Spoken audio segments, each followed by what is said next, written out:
जब मी चाची के वॉशरूम से नहाकर निकला तो अचानक मेरा टॉवल नीचे गिर गया। चाची सब कुछ देखकर हैरान रह गई। फिर बच्ची और मैं इकट्ठे। मेरा नाम आसिफ है और मैं पाकिस्तान के शहर फैसलाबाद में रहता हूँ।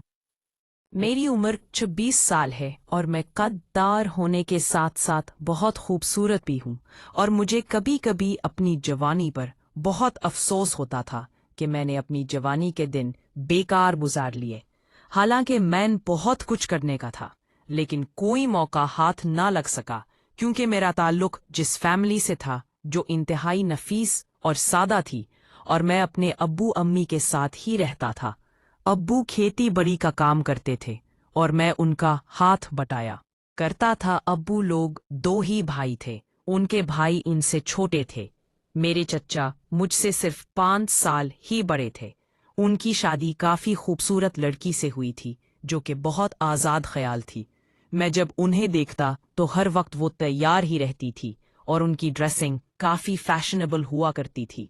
मैं जब उन्हें देखता तो देखता ही रह जाता।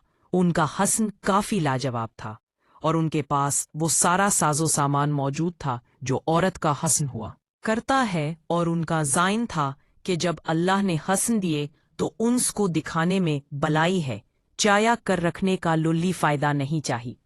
तो देखकर अब मेरे दिल से बाकी लड़कियों का शौक निकल गया। मेरी चच्चा की पसंद की शादी थी, वो काफी खुश थे और उनकी शादी पर सारा इंतजाम मैंने ही किया था। और ये सोच सोच कर मैं अलकान हो गया कि अब बच्ची के साथ वही होने जा रहा है जो हर मर्द एक खूबसूरत औरत के साथ करने का ख्वाब सजाता है। और मैं अपने चच्चा को बहुत खुशकिस्मत समझता था क्योंकि उन्हें एक इंतहाई खूबसूरत लड़की मिली थी। लेकिन शायद किस्मत को कुछ और ही मंजूर था। शादी के कुछ अरसे बाद ये चच्चा का इंतकाल हो गया। चाची उनके जाने के बाद काफी सदमे में थी और अब वो काफी उदास भी हो गई थी और मैं उनका दुख समझ सकता था क्योंकि अब औरत का मर्द के बगैर जिंदगी गुजारना कितना मुश्किल होता है। क्योंकि मैं भी तो औरत के बगैर जिंदगी गुजार रहा था। अब अम्मी अब्बू ने फैसला किया कि बच्ची अब से हमारे पास ही रहेगी, इसलिए हमने अपनी घर के ऊपर वाले पोर्शन की सफाई की और बच्ची का सारा सामान इस पोर्शन में शिफ्ट कर दिया ताकि बच्ची आराम से रह सके। और बच्ची ने भी हमारी बात मान ली और वही चाहती थी कि वो आने वाली जिंदगी में हमारे साथ ही गुजारे क्योंकि हमारे घर के हालात काफी अच्छे थे और चच्ची अपनी सारी जिंदगी अच्छे से गुजार सकती थी। चच्ची ऊपर वाले पोर्शन में शिफ्ट हो गई। मेरी पूरी कोशिश होती कि ची को हर तरह से खुश रखे और उनके चेहरे पर किसी भी तरह से मुस्कुराहट बात ला सकूं, इसलिए मैंने खुश करने के लिए हर वो काम करता था जिससे वो खुश हो जाती। अब आहिस्ता आहिस्ता उनकी मुस्कुराहट वापस आने लगी। मैं कभी कभी ये सोचता कि चची ऊपर अपने शौहर के बगैर इस तरह से कैसे जिंदगी गुजार सकती है क्योंकि ये काफी मुश्किल काम था और उनकी जरूरत अब पूरी नहीं हो सकती थी और उनकी तलब भी पूरी नहीं हो सकती थी। लेकिन मैं ये सोचता था कि क्या पता ची सब से काम लेती हो, लेकिन मैं खुद के कभी खुश नहीं कहा हो। मैं खुद से कहा और ना कह सकता था। एक दफा मैं नहाने की तैयारी कर रहा था कि अचानक पानी खत्म हो गया। मैं काफी परेशान हो गया क्योंकि मुझे काम के लिए जाना था। फिर मेरे जहन में आया कि बच्ची के रूम में जो वॉशरूम है वहां पर मोटर का बटन मौजूद है जहां से पानी का इंतजाम हो सकता है। मैंने बच्ची को अपनी परेशानी बताई तो कहने लगी उन्हें कोई मसला नहीं है, कोई उनके वॉशरूम में आखा नहा सकता है। मैंने ये सुना तो अपना तो लिया, लपेट कर ऊपर चलाया और बच्ची के वॉशरूम में चला गया। वॉशरूम का लॉक खराब था।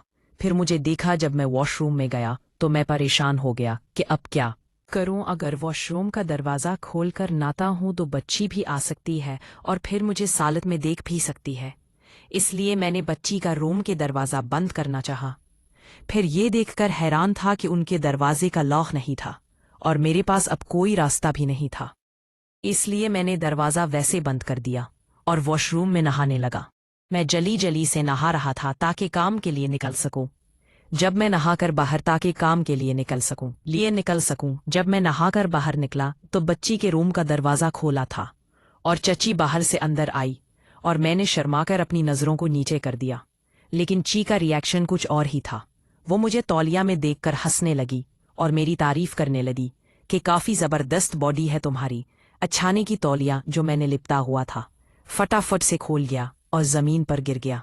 میں نے اپنے ہاتھ سے اپنی جگہ کو چھپانا چاہا، پھر ناکام رہا جبکہ بچی نے مجھے دیکھ لیا اور ان کے منہ کھولے کا کھولا رہ گیا۔